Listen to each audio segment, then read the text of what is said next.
भारत एक लोकतांत्रिक देश है। यहाँ की लोकतांत्रिक प्रक्रिया बिल्कुल ऐसी ही है जैसे किसी अन्य लोकतांत्रिक देश में होती है। लेकिन अब भारत की लोकतांत्रिक प्रक्रिया पर विपक्षी दलों ने सवाल उठाने शुरू कर दिए हैं। विपक्षी पार्टियां सवाल उठा रही हैं। ये सवाल उठा रहे हैं नेता विपक्ष। महाराष्ट्र चुनाव को लेकर नेता विपक्ष ने सवाल उठाया है कि चुनाव में धांधली हुई है। उन्होंने महाराष्ट्र चुनाव को मैच फिक्सिंग करार दिया है। इस पर उन्होंने एक लंबा चौड़ा पोस्ट लिखकर अखबार में छापा, जिस पर उन्होंने अपने तथाकथित तथ्यों को सामने रखा और देश की चुनावी प्रणाली को सवालों के घेरे में खड़ा कर दिया।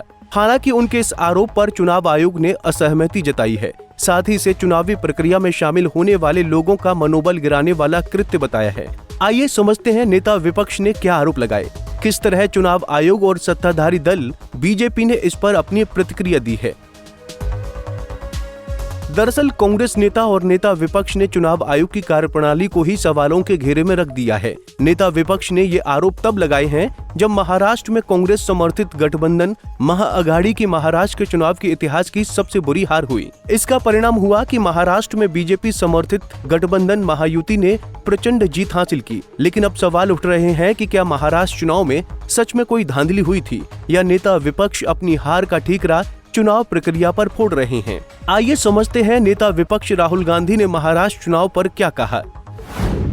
महाराष्ट्र चुनाव पर नेता विपक्ष के आरोप। राहुल गांधी का पहला आरोप। राहुल गांधी ने चुनावी प्रक्रिया को लेकर आपत्ति जताई है। उन्होंने चुनाव आयुक्त की नियुक्ति को लेकर सवाल किया। इस पर उन्होंने अधिनियम 2023 के प्रावधान की भी बात कही। इस प्रावधान के अनुसार प्रधानमंत्री, गृह मंत्री और नेता विपक्ष चुनाव आयोग को चुनने की प्रक्रिया का हिस्सा हो सकते हैं। गांधी का आरोप है कि इस प्रक्रिया में विपक्ष की भूमिका महत्वहीन है। सरकार ही तय करेगी चुनाव आयुक्त कौन बनेगा।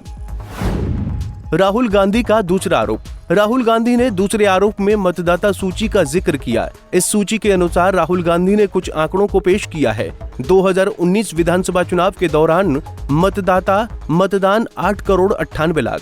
2024 के लोकसभा चुनाव में मतदान प्रतिशत 9 करोड़ 29 लाख। 2024 के विधानसभा चुनाव में मतदान 9 करोड़ 70 लाख। ऐसे आंकड़े देते हुए राहुल गांधी ने सवाल पूछा, 2019 से 2024 तक यानी 5 साल में 21 लाख वोटर बढ़े, तो 2024 में 2 गुना। लोकसभा और विधानसभा के बीच के 5 महीने में 41 लाख कैसे बढ़ गए।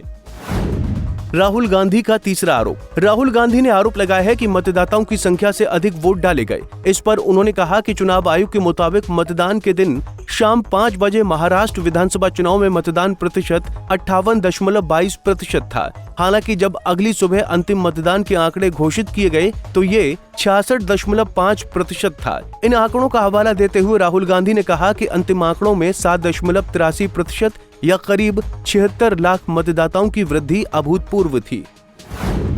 राहुल गांधी का चौथा आरोप। राहुल गांधी ने आरोप लगाया कि महाराष्ट्र में करीब 1 लाख मतदान केंद्र हैं। इनमें से सिर्फ 85 निर्वाचन क्षेत्रों के 12,000 केंद्रों पर ही मतदाताओं की संख्या ज्यादा है, जहां लोकसभा चुनाव में बीजेपी ने अच्छा प्रदर्शन नहीं किया था। यहां पर राहुल गांधी ने आरोप लगाया है कि इन 85% में से ज्यादातर सीटें बीजेपी के नेतृत्व वाले एनडीए ने जीती हैं। यहाँ पर उन्होंने नागपुर के कामठी विधानसभा क्षेत्र का उदाहरण दिया, जिस पर उन्होंने आंकड़े दिए कि 2024 के लोकसभा चुनाव में कामठी में कांग्रेस को 1,36,000 वोट मिले, जबकि बीजेपी को 1,19,000 वोट मिले। विधानसभा चुनाव में कांग्रेस को 1,34,000 वोट मिले, यानी लोकसभा चुनाव के लगभग बराबर। विधानसभा में भाजपा को 1,75,000 वोट मिले। बीजेपी के वोटों में 56,000 की बढ़ोतरी हुई। खास बात यह है कि कामठी में सिर्फ 35,000 नए मतदाता बढ़े। राहुल गांधी का पांचवा आरोप। राहुल गांधी ने चुनाव आयोग पर विपक्ष के सभी सवालों पर चुप रहने का आरोप लगाया है। हाईकोर्ट ने मतदान केंद्रों पर मतदान की वीडियोग्राफी और सीसीटीवी फुटेज साझा करने का आदेश दिया था। हालांकि केंद्र सरकार ने चुनाव आयोग में परामर्श के बाद चुनाव आचार संहिता की धारा 93(2)(a) में संशोधन करके सीसीटीवी जैसे रिकॉर्ड के प्रावधान पर रोक लगा दी है। चुनाव आयोग ने राहुल गांधी के बयान पर क्या प्रतिक्रिया दी।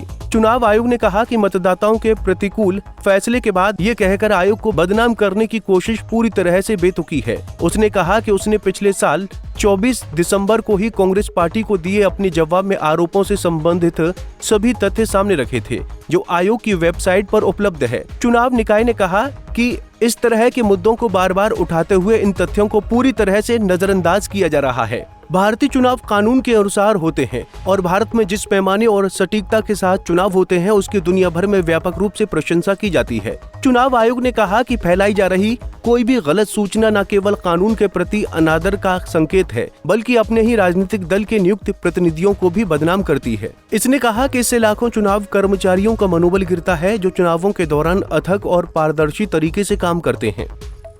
बहरहाल चुनाव आयोग ने इस पर अपनी प्रतिक्रिया दी है। ये मुद्दा लगातार सुर्खियों में बना हुआ है। बीजेपी ने जहां इस हारने के बाद दूसरे पर अपनी हार का आरोप लगाया है तो वहीं दूसरी ओर एनडीए के अन्य दलों ने भी इस पर अपनी प्रतिक्रिया दी है। चिराग पासवान ने इस पर कहा कि वो बिहार चुनाव हारने वाले हैं, इसलिए ऐसी भूमिका तैयार कर रहे हैं। फिलहाल के लिए इस खबर में इतना ही। देश और दुनिया की बड़ी खबरों के लिए देखते रहिए पंजाब केसरी टीवी। तो जुड़े रहने के लिए हमारे YouTube चैनल को सब्सक्राइब करें और नई वीडियो की नोटिफिकेशन के लिए बेल आइकॉन को दबाएं।